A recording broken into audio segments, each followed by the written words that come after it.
Welcome to Dr. Nightmare, where horror stories come alive and darkness feels all too real. Before we begin, if you haven't already, make sure to hit that like button and subscribe for more spine-tingling tales like these. Now, dim the lights, settle in, and prepare for a journey into the depths of fear.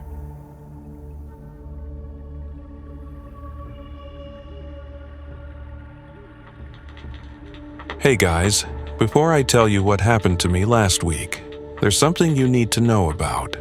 Trust me, this is important context, and you'll understand why in a bit.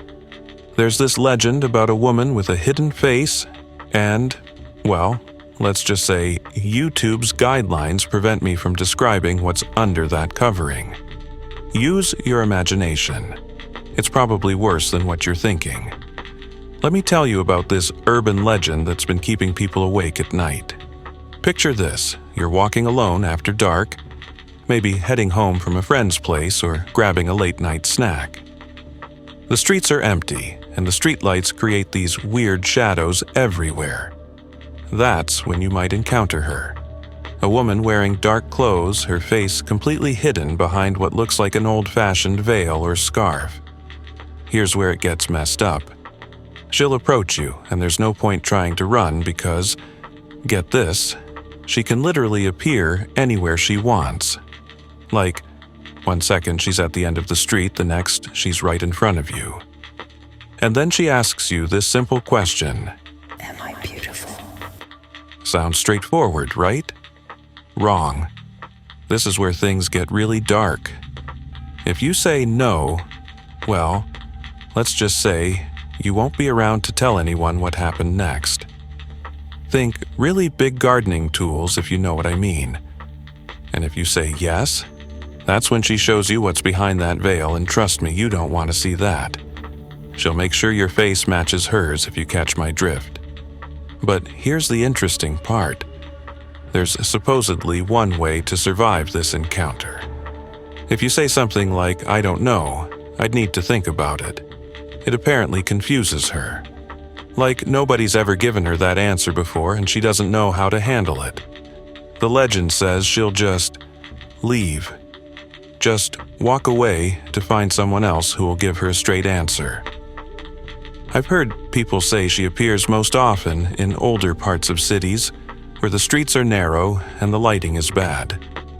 Some say she especially likes those areas where modern buildings meet old architecture, like she's caught between two worlds or something. The creepiest part?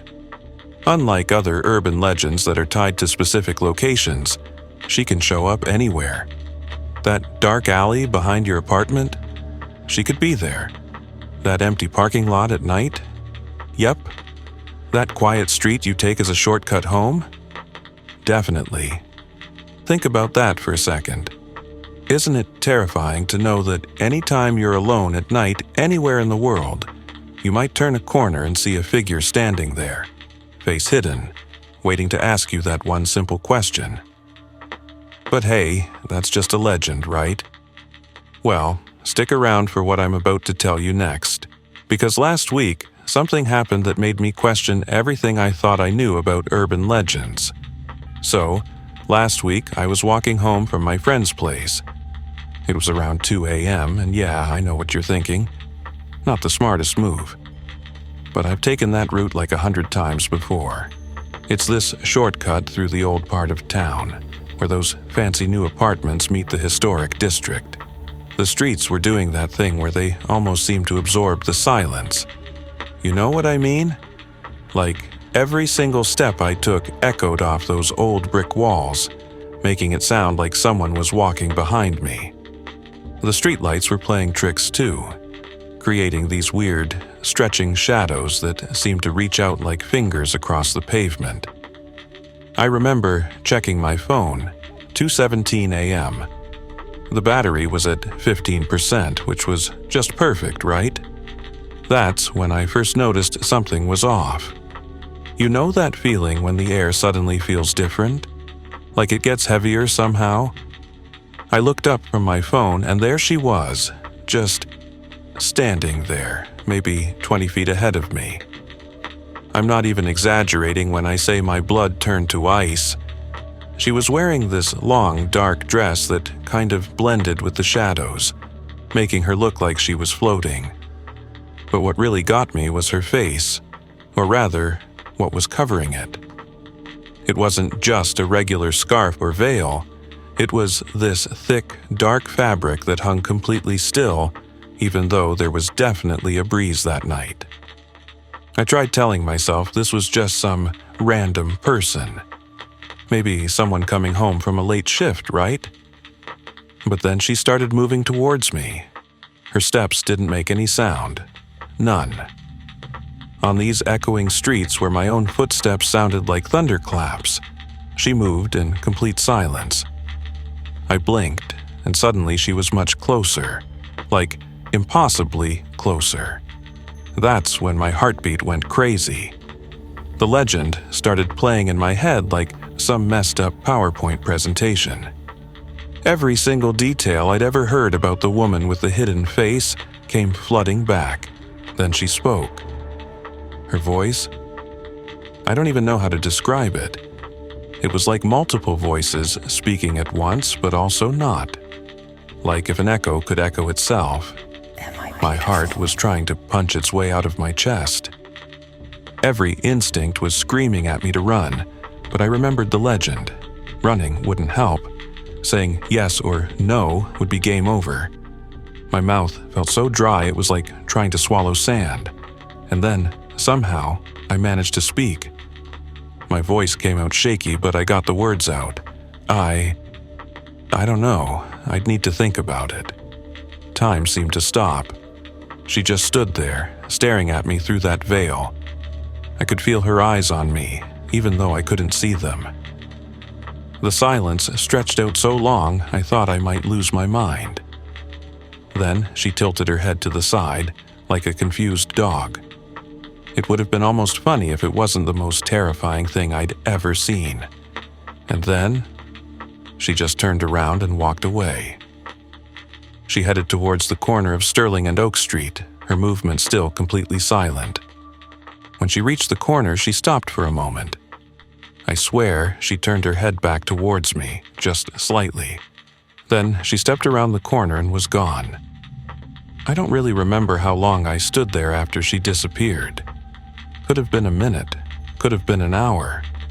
My legs felt like they were made of concrete, and my shirt was completely soaked with sweat despite the cold.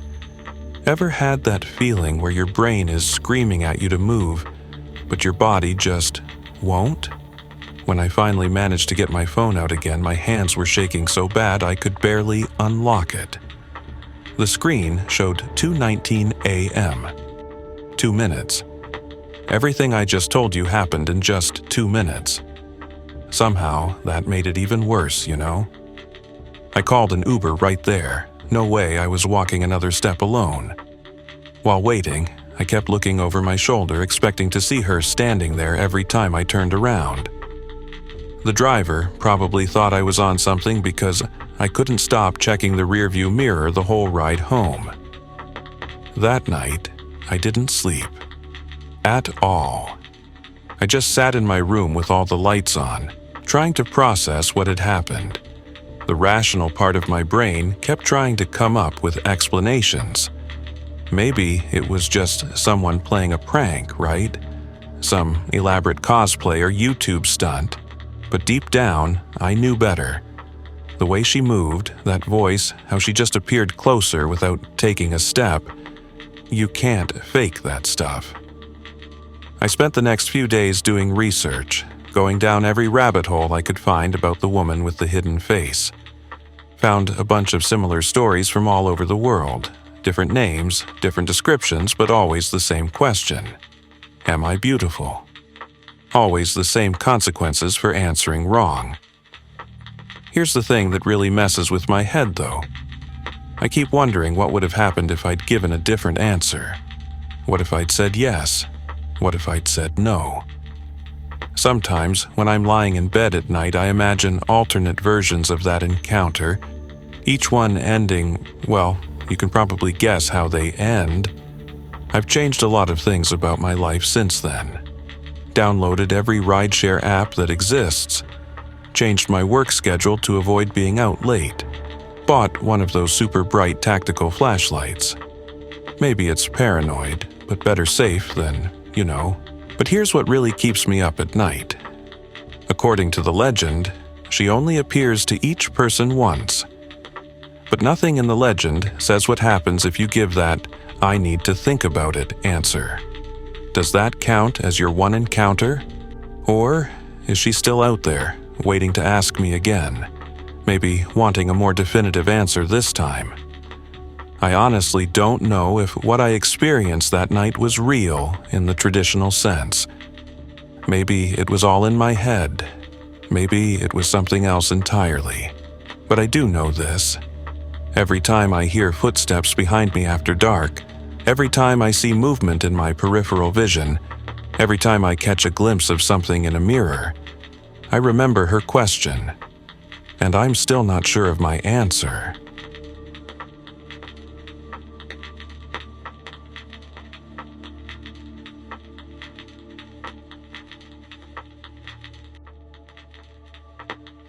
Life's funny, you know?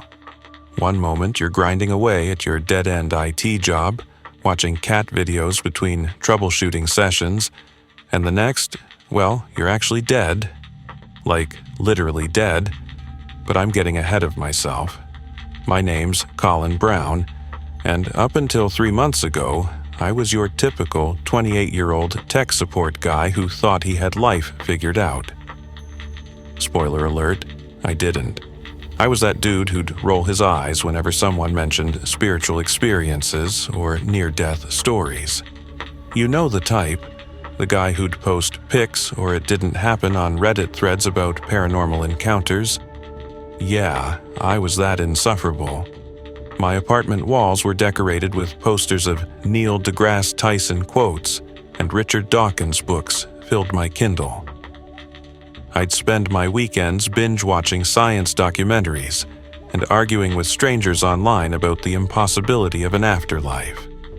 The universe was just a random collection of atoms doing their thing, and consciousness was nothing more than electrical signals in a meat computer we call the brain. Simple, clean, logical. That Thursday started like any other. I remember it was raining. Not the romantic kind of rain that sets the mood in movies, but that annoying drizzle that makes everything damp and miserable. I'd skipped breakfast, again, and was running late for work, as usual, surviving on nothing but energy drinks and spite. My chest had been feeling weird all morning, but I blamed it on the triple-shot espresso I'd chugged on my way to the office. The pain hit me during a client call about a malfunctioning printer. At first, it felt like really bad heartburn. You know, the kind you get after demolishing a whole pizza at 3 a.m. But then it transformed into something else entirely. Imagine someone taking a sledgehammer to your sternum while simultaneously trying to crush your left arm in a vise. The pain was so intense it literally knocked me out of my chair. I hit the floor hard, my headset tangling around my neck like a noose. The client's voice seemed to come from miles away. "Hello? Are you still there? I really need to print these documents." My co-workers' faces appeared above me, their expressions morphing from annoyed to concerned to terrified as they watched me gasping like a fish out of water. The ambulance ride is a blur of sirens and voices and needles. The paramedics kept telling me to stay calm. But how exactly do you stay calm when it feels like your chest is being ripped open from the inside? The pain was everywhere now, radiating through my jaw, down my arms, into my back. Each breath felt like trying to inhale broken glass. The ER was chaos, doctors shouting orders, nurses rushing around, machines beeping urgently. They stripped off my shirt, attached what felt like a million wires to my chest, and kept asking me questions I couldn't answer because it hurt too much to speak. The overhead lights were too bright, making everything look harsh and surreal, like a bad TV medical drama. Then things started getting really weird. The pain suddenly became distant, like it was happening to someone else. The room began to tilt and spin, and the voices around me turned into underwater murmurs. I remember thinking, "This isn't good," which was probably the understatement of the century. The last thing I clearly recall is staring at the heart monitor as my heartbeat went from somewhat normal to completely erratic. The line on the screen started dancing like a drunk snake at a rave party. Someone yelled, "V-fib!" And then everything exploded into motion around me. The machine's alarm was screaming now, a high-pitched wail that perfectly matched the terror I felt as I realized what was happening. This was it. This was how I, Colin Brown, professional skeptic and dedicated cynic, was going to die. On a hospital gurney, surrounded by strangers while my heart decided to throw the mother of all temper tantrums. As consciousness started slipping away, I had one final, crystal clear thought. I really should have eaten breakfast this morning. Then the darkness came, and with it, silence. The kind of silence that feels like it could swallow the whole world. What happened next would change everything I thought I knew about life, death, and the weird space in between. But at that moment, as the last electrical signals in my heart fizzled out like a dying firework, I was just another statistic. A 28-year-old man whose heart stopped beating for what would turn out to be 45 very interesting minutes. And that's where my story really begins. You know how people say your life flashes before your eyes when you die? Well, they're wrong. There's no greatest hits montage, no highlight reel of your best moments. Instead, what I experienced was something so bizarre that even now, months later, I struggle to put it into words. But I'll try, because you need to understand what's out there waiting for all of us. The first thing I noticed was the absence of pain. 1 second, I'm lying on that hospital gurney with my chest trying to explode, and the next, nothing. Just this profound sense of weightlessness like floating in a pool. Except there's no water and no pool, just me, drifting in what felt like infinite space. I could still see, though my eyes weren't actually doing the seeing anymore. It's like when you're dreaming, and you know what's happening around you without actually using your physical senses. That's when I noticed I was looking down at my own body on the hospital bed. The medical team was working frantically, compression after compression, trying to restart my heart. Their movements seemed almost choreographed, like a macabre dance routine. But what really freaked me out was how calm I felt watching my own death. It was like watching a movie about someone else. Then came the tunnel. But calling it a tunnel is like calling the Grand Canyon a ditch. This thing was alive. The walls weren't solid. They rippled and pulsed with what looked like billions of tiny points of light, each one containing what seemed like entire universes. Imagine the most advanced CGI you've ever seen in a sci-fi movie, then multiply that by 1,000, and you're still not even close. The light at the end wasn't the warm, welcoming glow that near-death survivors typically describe. This light had intelligence. It observed. It evaluated. It knew things about me that I'd never told anyone, including stuff I'd tried to forget. The closer I got to it, the more I realized that this wasn't some heavenly gateway. It was more like the eye of an incomprehensibly vast being, examining me like a scientist might examine a particularly interesting bacterium. That's when I heard her voice, my Aunt Sarah, who'd passed away just 2 months earlier from pancreatic cancer. But this wasn't the frail, pain-riddled woman I'd last seen in the hospice. This was Aunt Sarah from my childhood memories, the one who used to sneak me candy bars and teach me card tricks. Well, if it isn't my favorite nephew? And her voice echoed in ways that voices shouldn't be able to echo. She stood there in the tunneling light, but something was off. Her movements were too fluid, like she was underwater. Her edges seemed to blur into the surrounding light, as if she wasn't quite solid. You're not supposed to be here yet, kiddo. I tried to speak, but realized I didn't have a mouth anymore. She reached for my hand, or whatever passed for my hand in this place. Her touch sent jolts of electricity through my consciousness, not painful, but intense enough to make me realize that whatever this version of Aunt Sarah was, it wasn't entirely her. There was something else looking out through her eyes, something ancient and vast and utterly alien. "Listen carefully," she said, and her voice had changed. It was still Aunt Sarah's, but now it contained multitudes, whispers and screams and songs, all layered together. There are things you need to do. Things that need to be set right. It's not your time yet. The light behind her pulsed, and in that pulse I saw everything. The true nature of reality, the underlying structure of existence, the horrible truth about consciousness and time, and what really happens when we die. It was too much for my human mind to process. I felt myself starting to fragment, pieces of my consciousness scattering like leaves in a storm. Aunt Sarah's grip tightened. "Go back," she commanded, but her voice had lost all pretense of humanity now. It was the voice of the light itself, of the tunnel, of whatever vast intelligence had constructed this impossible space between life and death. "Go back and remember." Then she shoved me hard. The tunnel collapsed around me like a dying star, the light swirling into a vortex of impossible colors.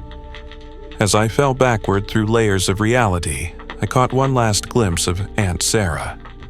For a split second, her familiar form flickered, revealing something else.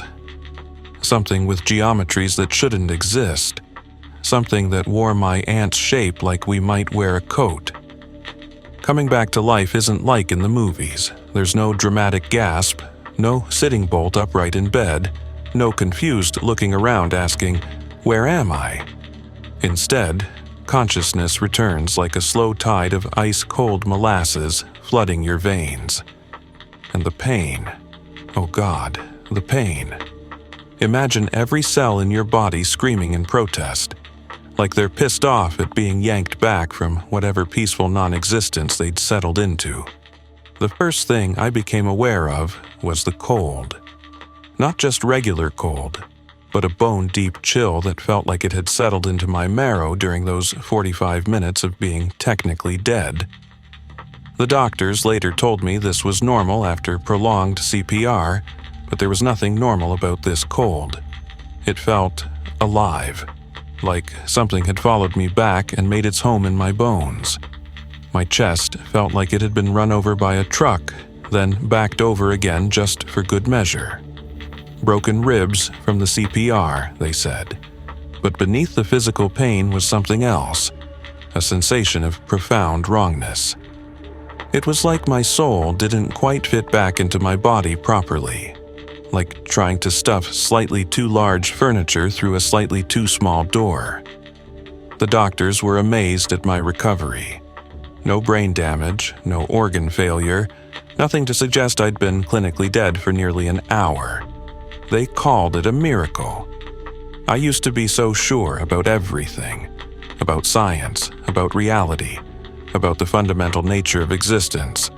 Now I know that everything we think we understand about life and death is just a comfortable lie we tell ourselves to stay sane. The truth is out there, watching us through cracks in reality, wearing familiar faces and waiting for the right moment to reach through and, what? Save us? Destroy us? Use us for some incomprehensible purpose? I don't know. But what I do know is this. I'm not the same person who died on that hospital table.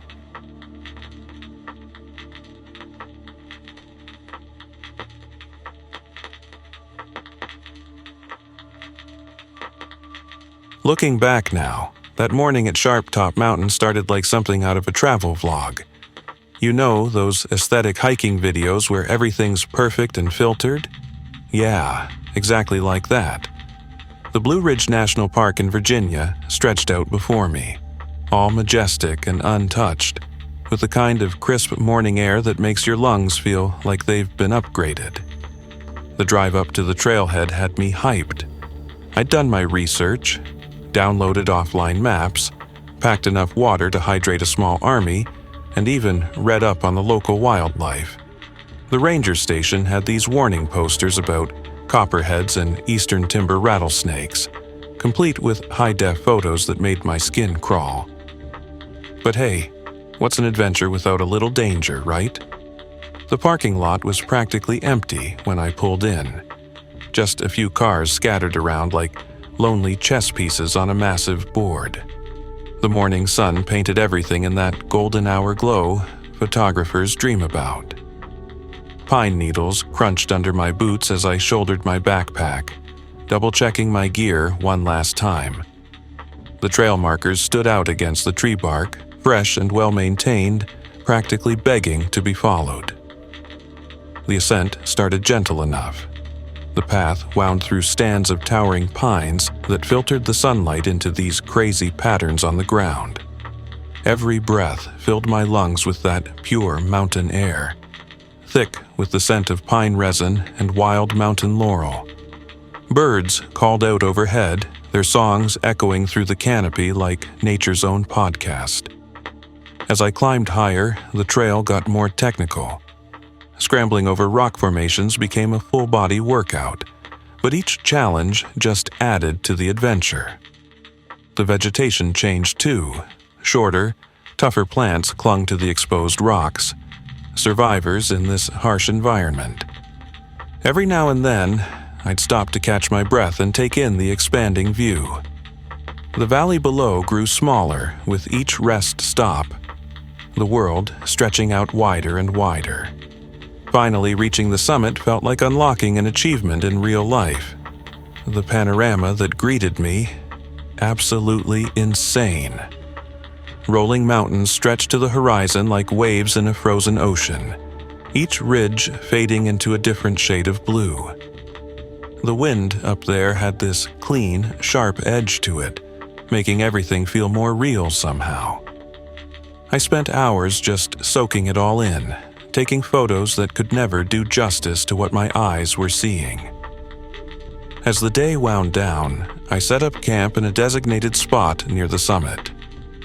My little tent became home base, and I got everything organized with the kind of satisfaction you only get from perfectly executing a plan. The sunset put on a show that would have broken Instagram, all purple and orange and impossible colors painting the sky. Now, this is usually the part in horror stories where things start getting weird, right? Where the protagonist hears strange noises in the night, or sees mysterious shadows moving outside their tent. But honestly, that night was pure peace.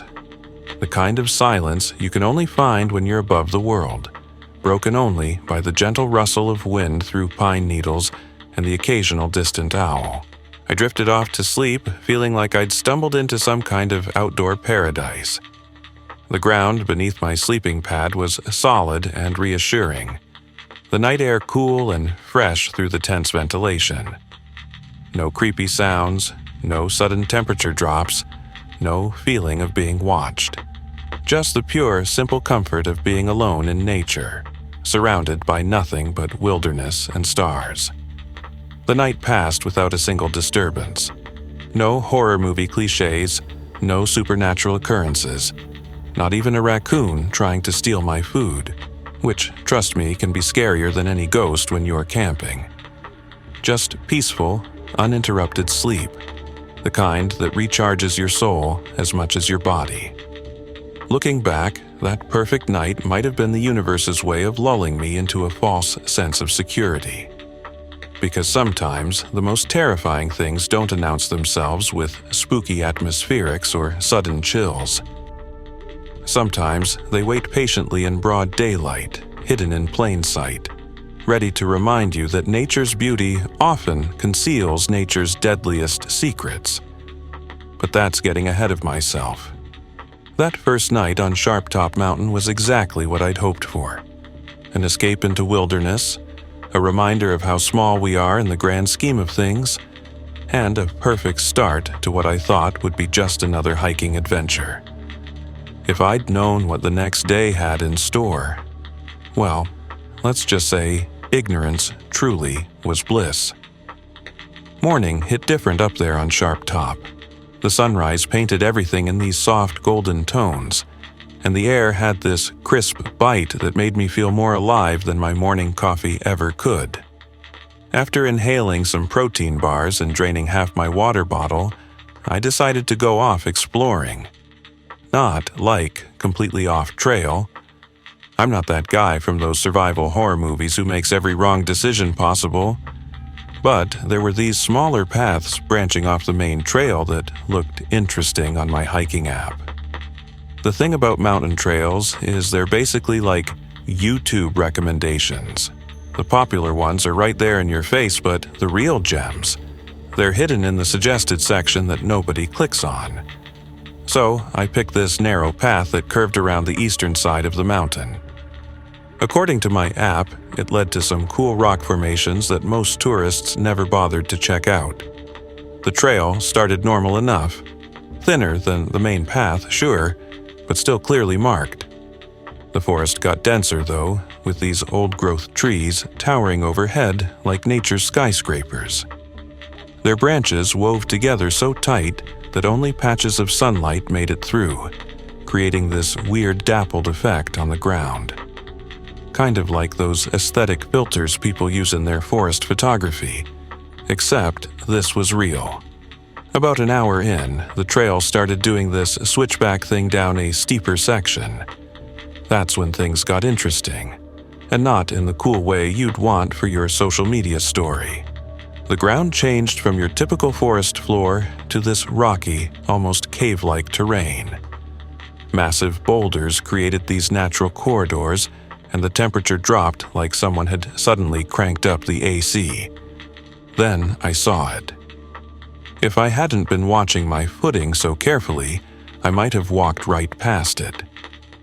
There was this hole in the ground, but not like a normal cave entrance or anything. It looked more like something had melted a perfect circle into the rock, maybe 3 feet across. The edges were smooth, worn down by who knows how many years of whatever had been going in and out of it. The smart thing would have been to take a quick pic for the gram and keep moving. But you know that feeling when you're scrolling through videos at 3 a.m. and you know you should stop, but you just can't? Yeah, it was like that. I had to know what was down there. I pulled out my phone's flashlight and got down on my hands and knees. The beam cut through the darkness like a laser pointer, and for a second, nothing seemed out of the ordinary. Just another hole in the ground, right? Wrong.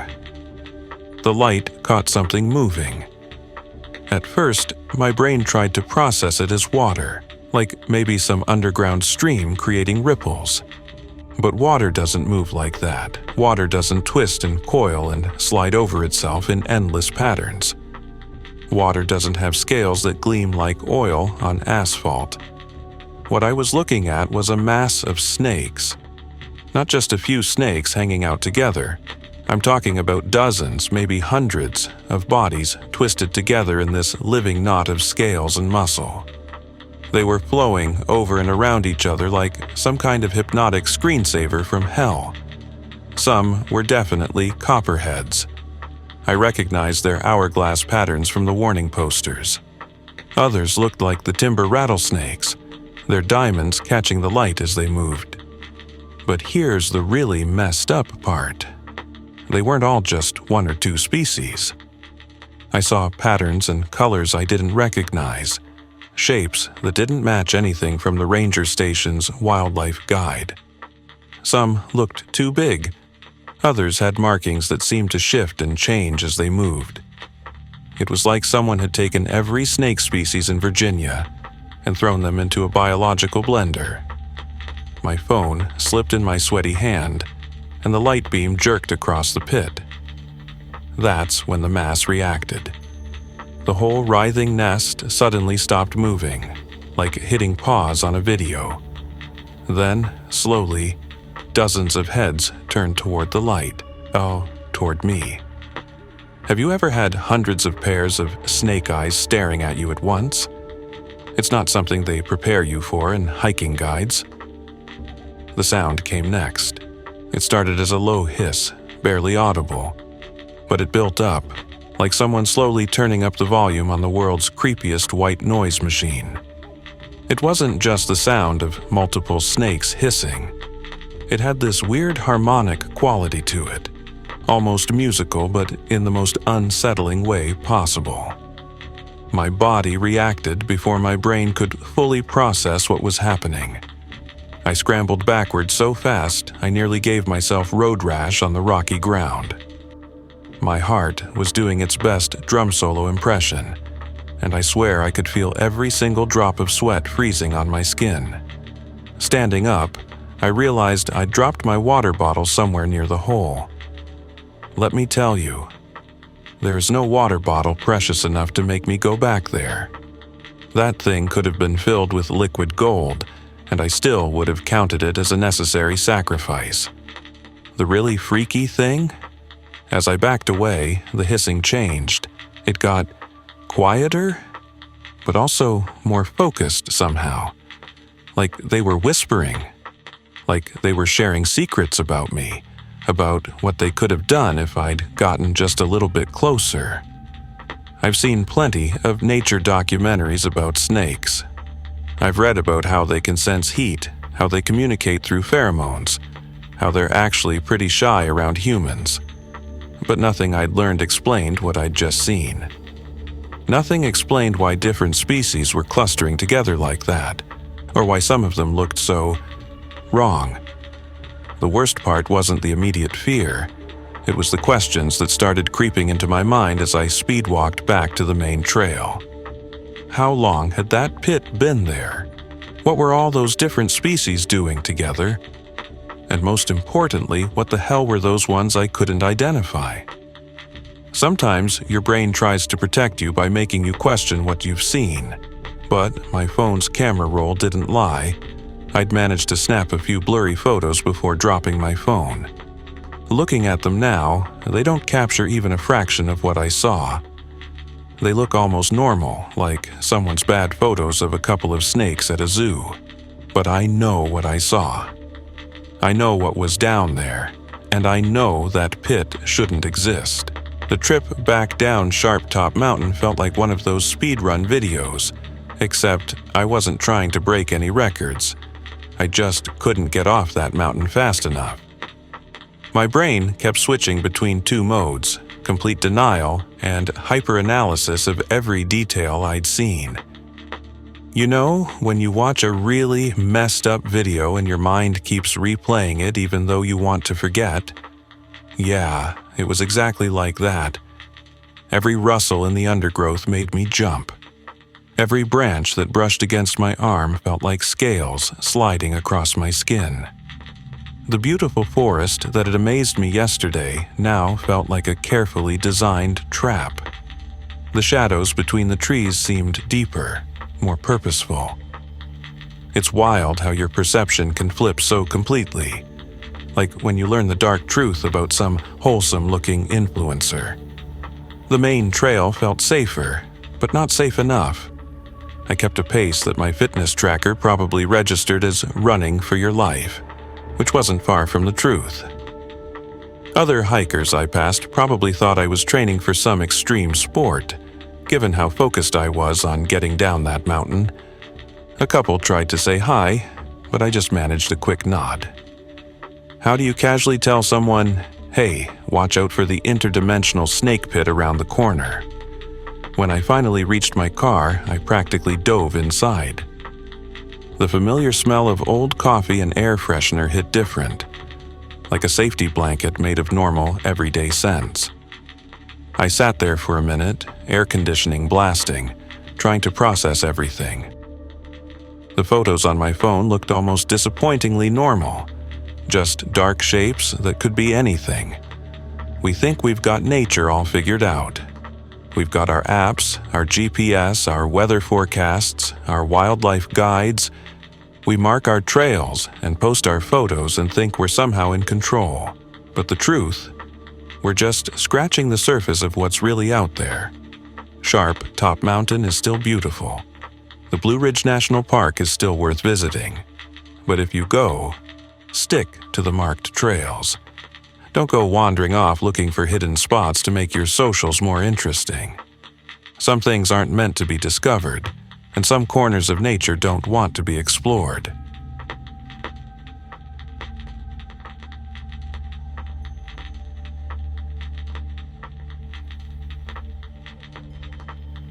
The thing about the Appalachians is that they don't feel like mountains at first, more like endless waves of green that stretch out forever. That's what I thought as our beat-up Jeep crawled up the winding road, Matt's playlist blasting some indie rock while Jake and Chris argued about the best spot to set up camp. Looking back now, I wish we'd just kept driving. The rangers at the visitor center had given us the usual speech about bears and keeping our food sealed, but honestly, we were too hyped about our weekend escape to really pay attention. Four tech bros desperate to disconnect from our screens and prove we could rough it in the wilderness. Real galaxy brain moment there. Setting up camp took way longer than those YouTube tutorials made it look. By the time we got our tents up and the fire going, the sun was already dipping behind the ridgeline, painting everything in these weird purple shadows.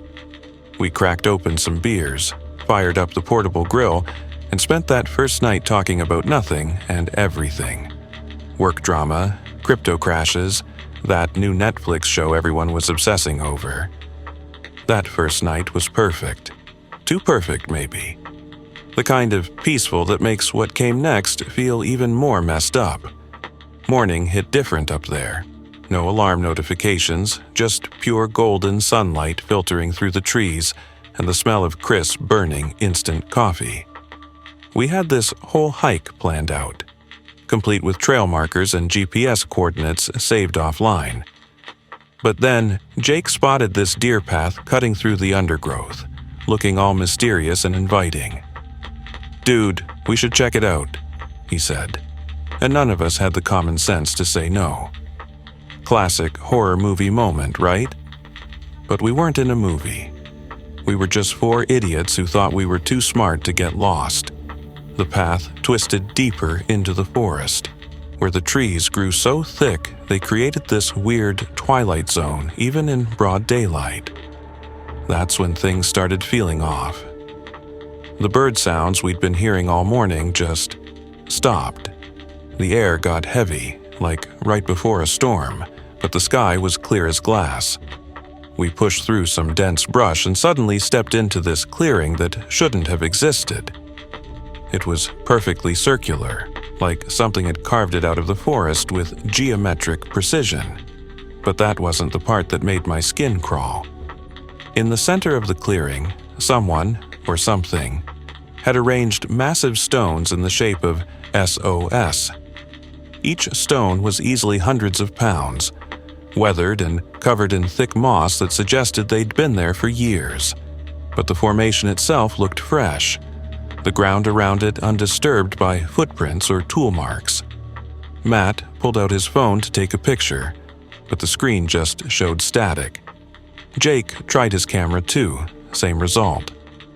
Chris, our resident skeptic, walked around the formation looking for wire or props, anything to prove it was just an elaborate prank.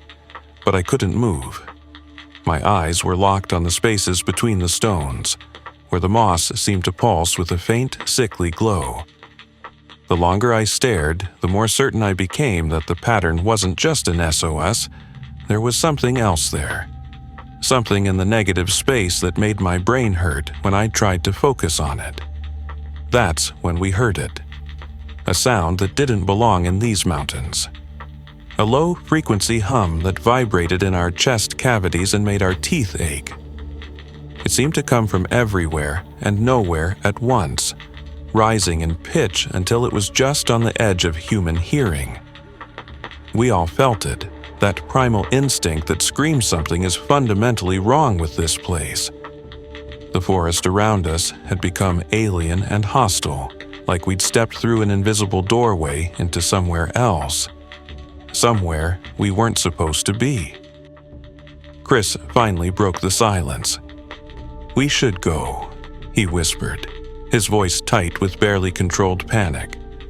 None of us argued. But as we turned to leave, I couldn't shake the feeling that we'd already stayed too long.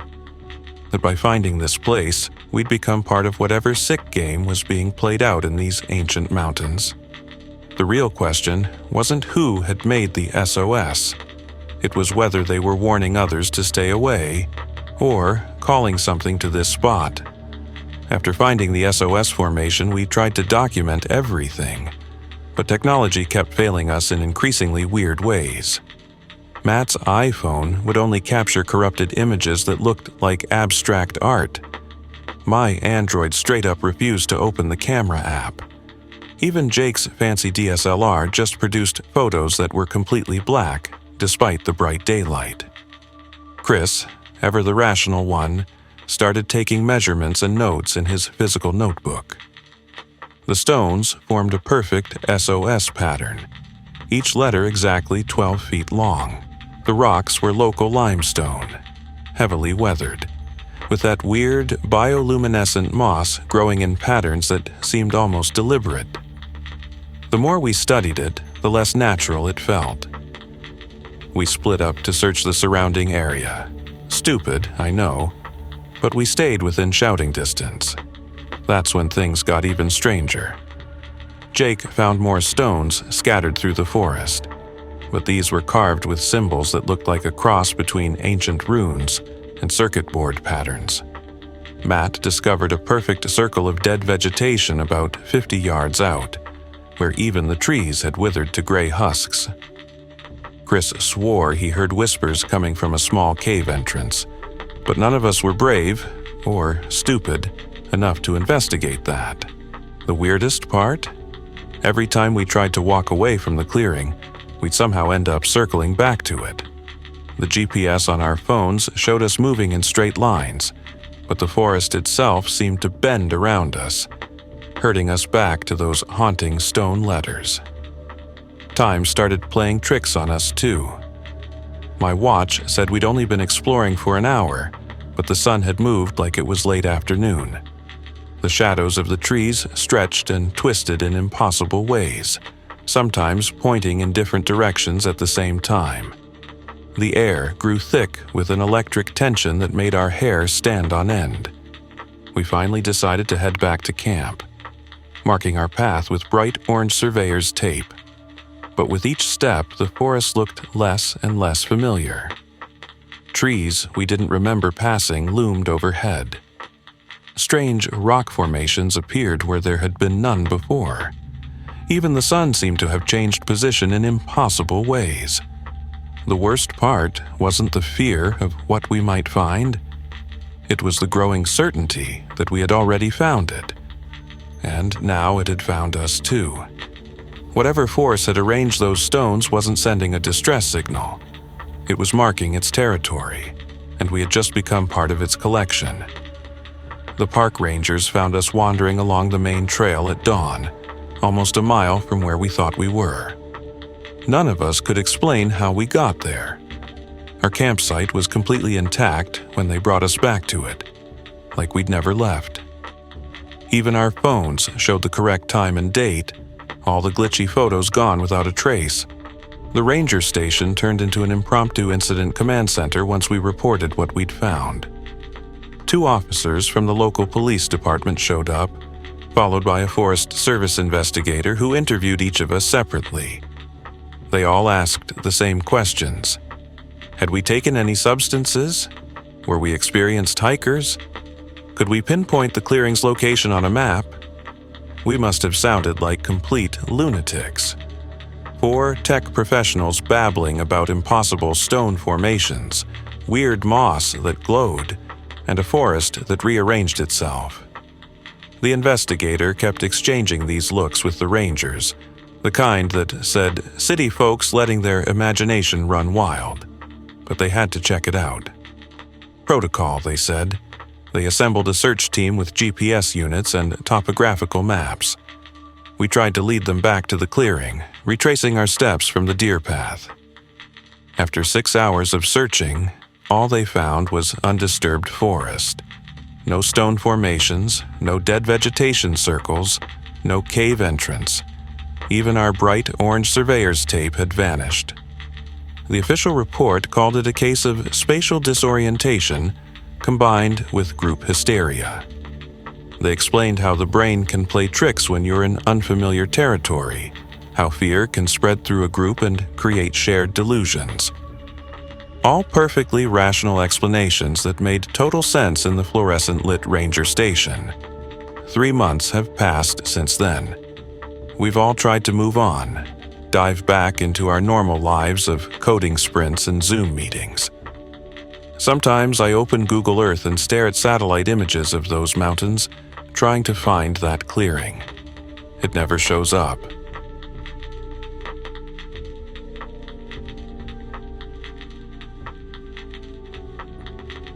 You know those posts where people say, "I never thought I'd be writing this," or "I wish this was fake."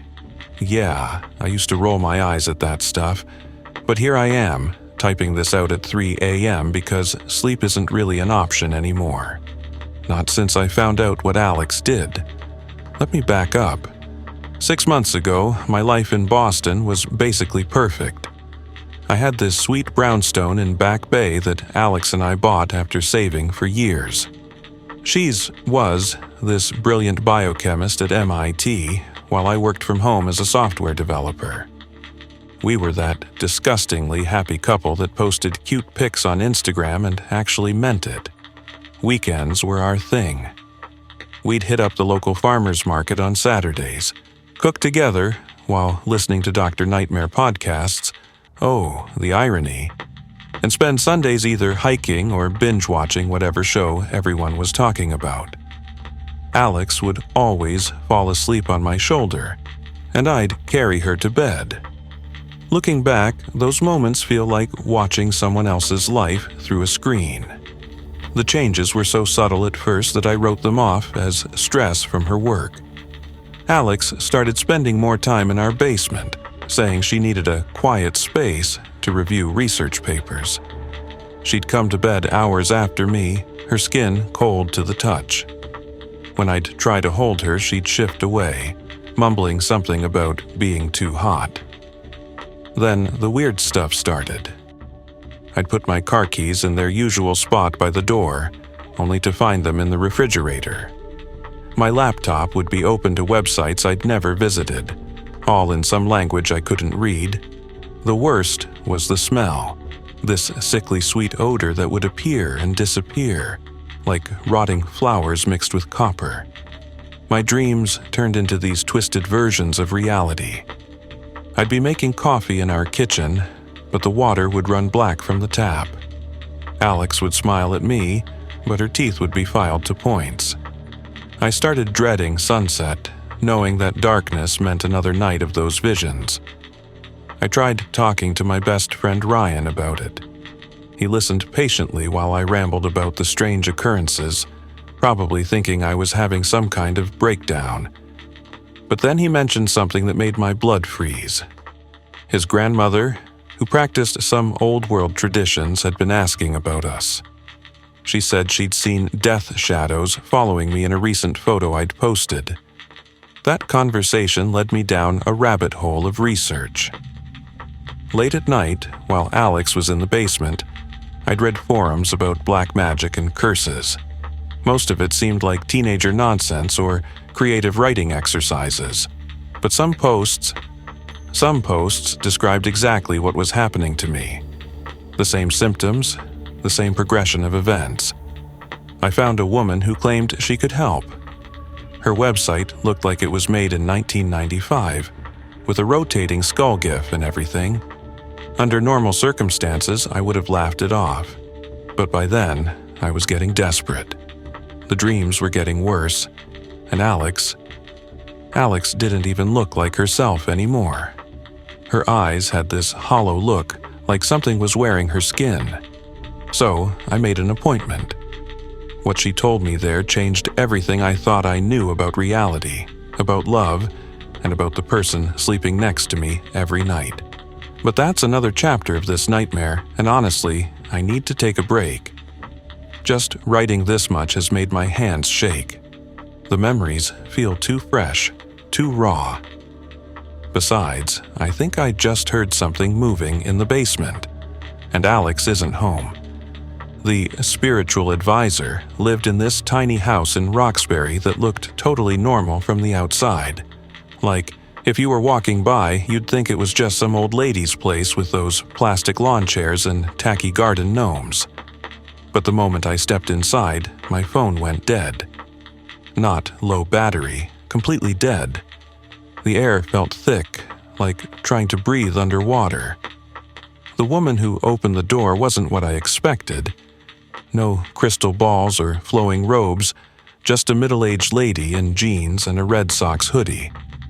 But her eyes, they looked ancient, like she'd seen things that would break most people's minds. She introduced herself as Maria and led me to her kitchen. That's when things got real weird. The kitchen walls were covered in dried herbs and what looked like animal bones. The air reeked of something burning. Not incense, but something metallic and old. Maria didn't waste time with small talk.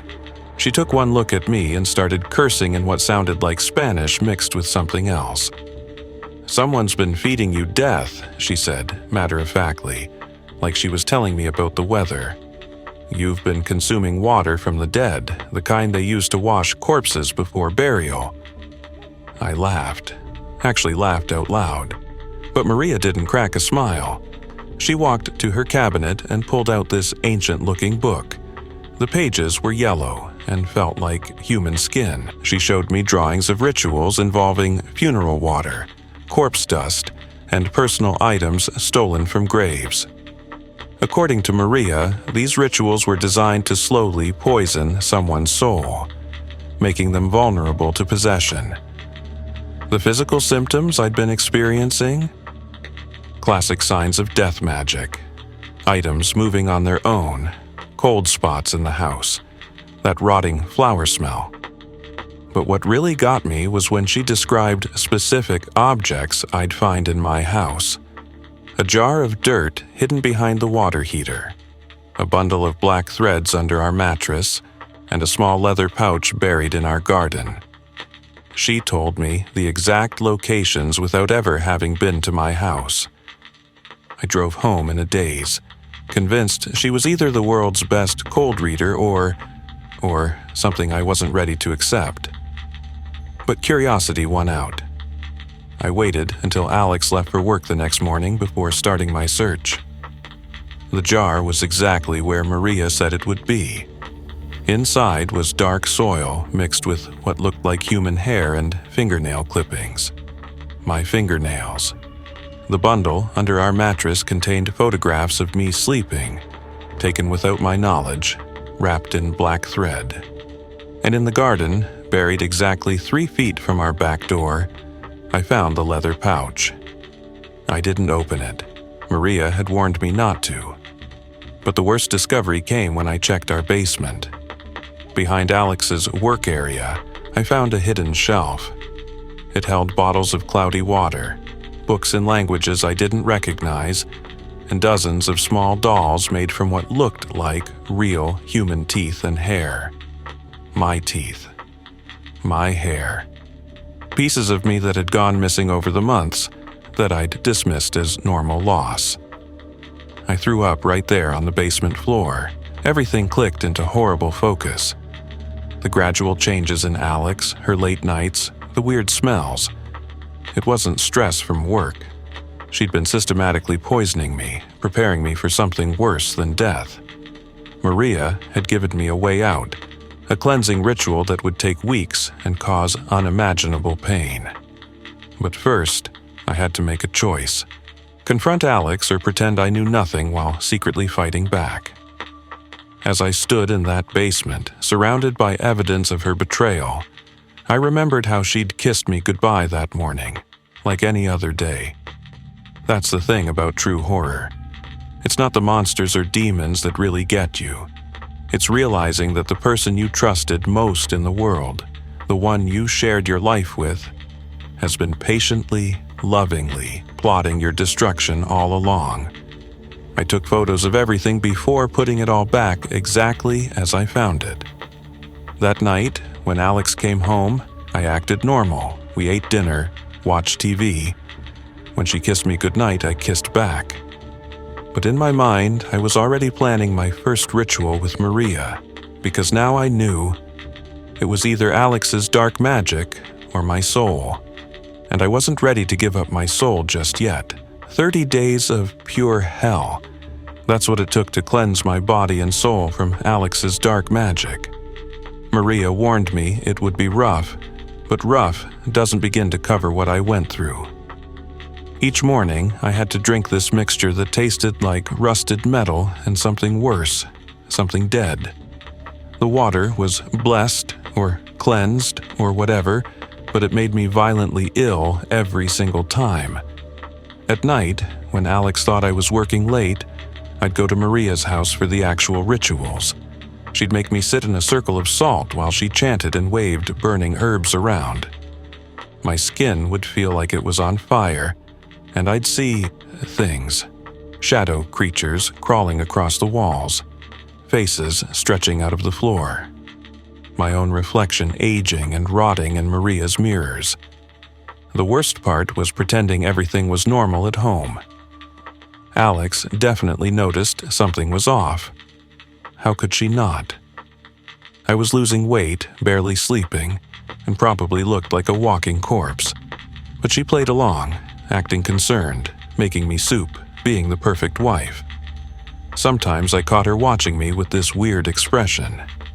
Not quite anger, not quite fear, like she was calculating something. One night, about 2 weeks into the cleansing, I woke up to find her standing over our bed, just staring at me. Her eyes were completely black, and she was muttering something under her breath. I pretended to be asleep, but my heart was going crazy. The next morning, she didn't remember doing it, or said she didn't anyway. Maria told me the black eyes were a sign the cleansing was working. Whatever was inside Alex was getting desperate. She gave me these little bags of herbs to hide under my pillow and in my pockets. They smelled awful, but they seemed to help. At least the nightmares stopped. Finally, after a month, Maria declared me clean. The darkness had been purged, she said.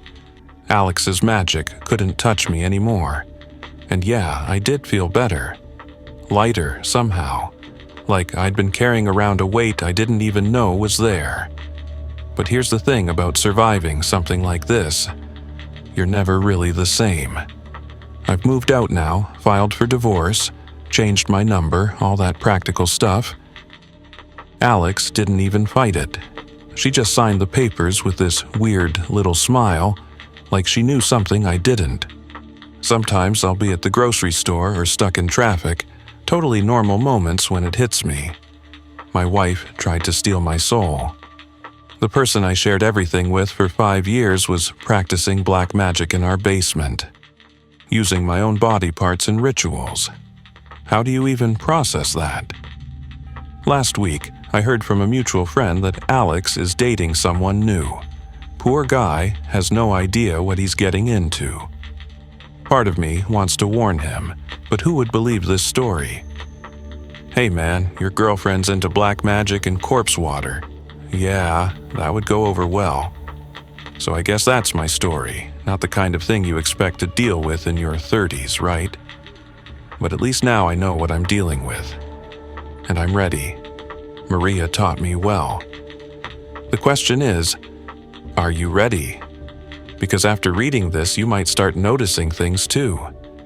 That weird smell in your house. The shadows that move when they shouldn't. The way your loved ones sometimes look different. Just remember, not all smiles mean love. And not all love is good for your soul.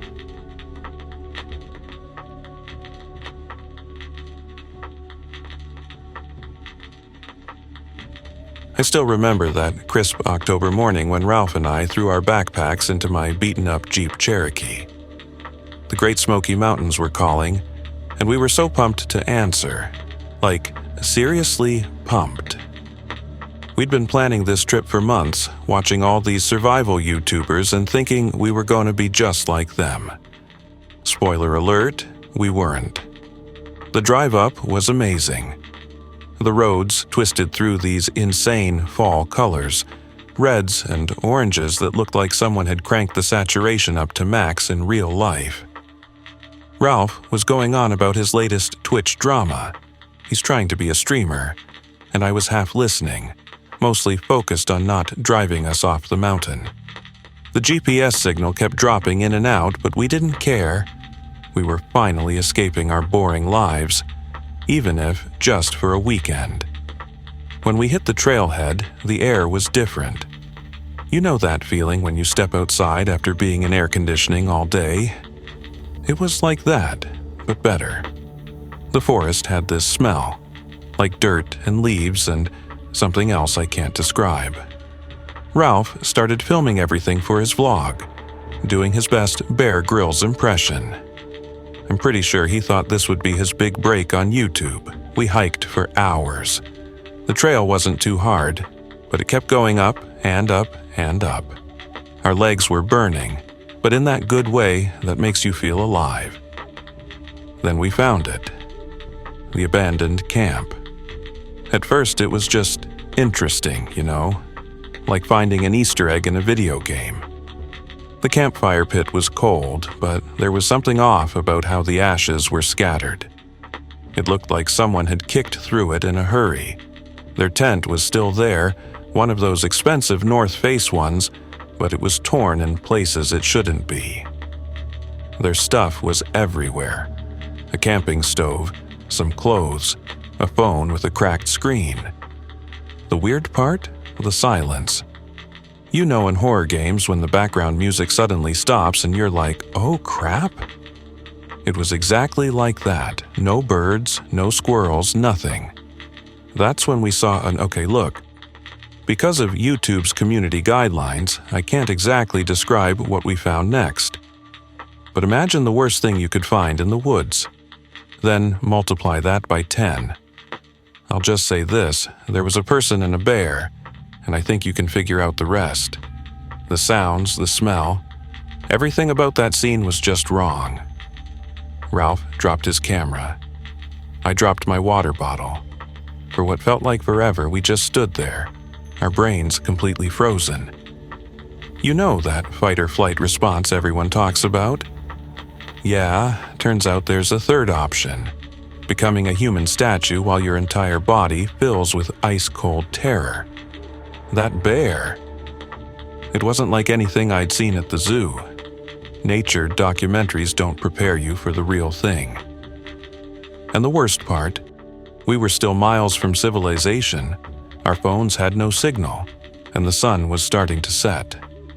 Looking back now, I wish we'd just turned around and gone home that morning.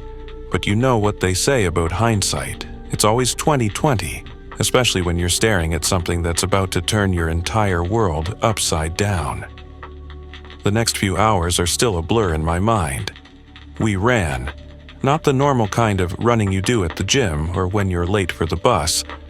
This was pure survival mode running. The kind where your body just moves without thinking, pushing through branches and stumbling over rocks. Our phones were useless. No bars, not even a single dot of signal. Ralph kept trying to pull up Google Maps, but the blue dot just spun in circles, completely lost.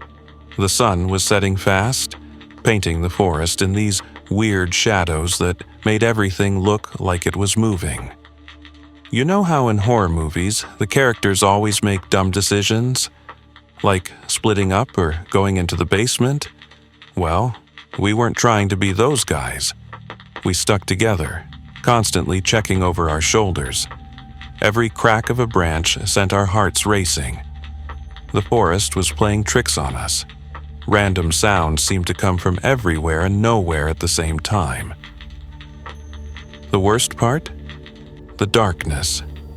It wasn't the normal kind of dark you get in the city, where there's always some light pollution or a street lamp somewhere. This was proper dark. The kind where your phone's flashlight barely cuts through it, and the shadows seem to eat up the light. We heard this weird sound, like something heavy moving through the trees behind us. Could have been anything, right? A deer, maybe? But after what we'd seen at that campsite, our minds went to darker places. Every rustle of leaves had us spinning around, pointing our phone lights into the darkness like that would somehow protect us. Then we saw actual lights in the distance. Not the creepy kind, real flashlights moving in a pattern. Professional searchlights.